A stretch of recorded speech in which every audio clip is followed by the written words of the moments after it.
एक सिंपल सा इसका थ्योरम है कि let X be n dimensional normed space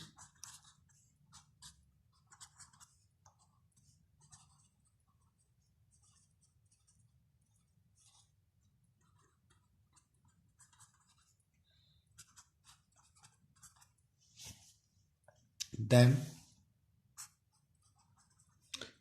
x asterisk जो ड्यूअल स्पेस है इज ऑल्सो n डायमेंशनल। ठीक है, पहले तो इसकी स्टेटमेंट समझ आनी चाहिए आपको, फिर हम इसका प्रूफ करते हैं। स्टेटमेंट बड़ी सिंपल सी है कि किसी भी स्पेस x की अगर n डायमेंशन है, यानी जितनी भी डायमेंशन है उसकी, तो ये इंप्लाई करता है जो उसकी ड्यूअल स्पेस है that should also be n dimensional.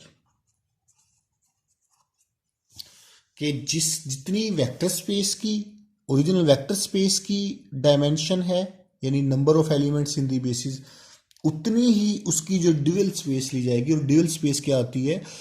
Collection of all bounded linear functional in that space. Collection of all bounded linear functional जो है उसकी भी जो स्पेस बनेगी उसकी भी डायमेंशन कितनी होगी n। इसको हम प्रूव कर लेते हैं। ठीक है जी, इसका प्रूफ करते हैं। Suppose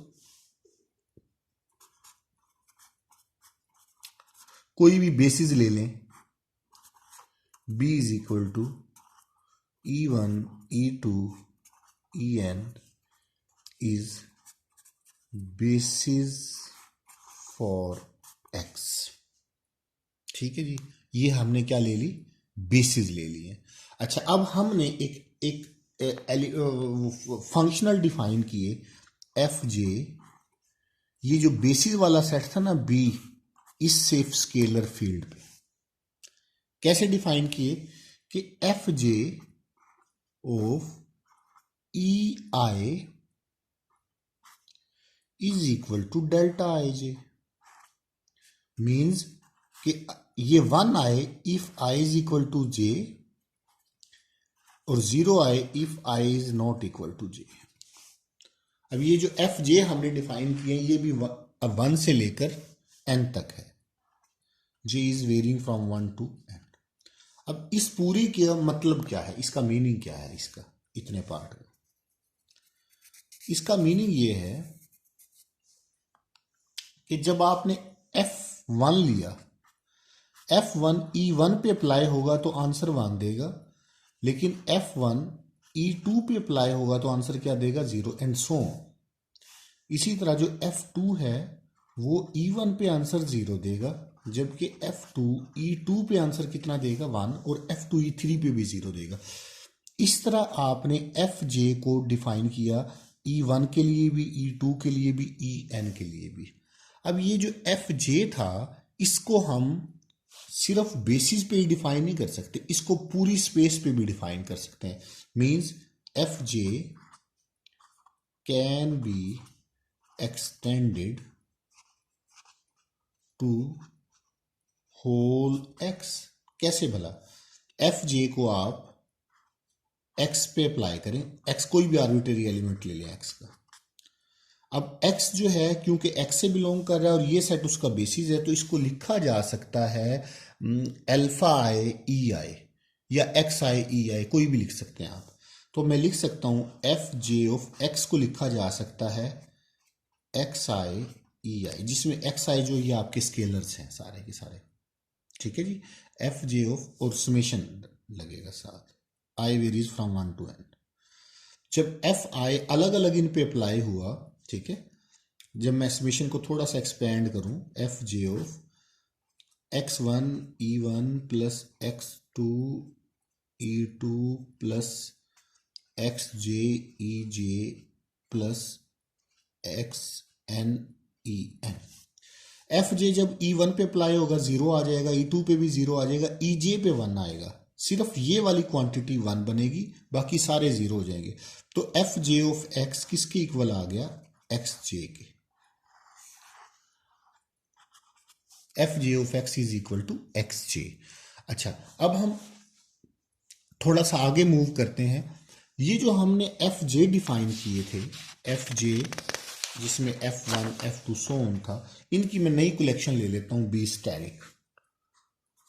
B asterisk is equal to F1 F2 F3 और Fn। अब हम शो करते हैं कि B asterisk is basis for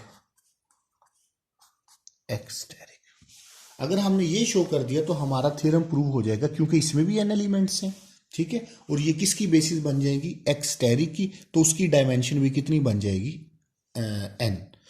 हम पहले शो करते हैं, पहले उसमें कि B asterisk is linearly independent. Independent की कंडीशन आपको पता है कि कैसे प्रूव की जाती है। हम ये शो करते हैं कि α1 F1 plus α2 F2 plus alpha N F N is equal to 0। ये इंप्लाई करे कि तमाम के तमाम स्केलर्स भी 0 हैं। अच्छा, α1 F1 α2 F2 alpha N F N is equal to 0 मैंने लिया। अब मैं दोनों साइड्स पे x, ये क्योंकि ये भी फंक्शनल है ना पूरा का पूरा, अब मैं क्या करता हूं कि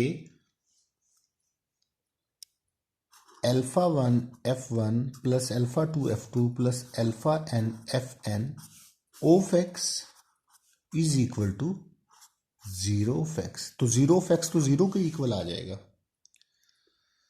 इस साइड पे मेरा क्या बन जाएगा, इसको मैं थोड़ा सा लिखता हूं, α1 F1 ऑफ प्लस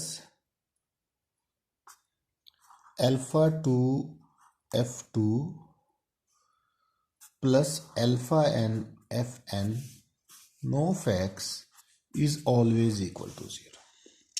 अब मैं पहले x की जगह अगर मैं E1 पुट कर दूं तो मेरा ये पूरी स्टेटमेंट क्या बनेगी, α1 F1 plus alpha N F N of E1 is equal to 0।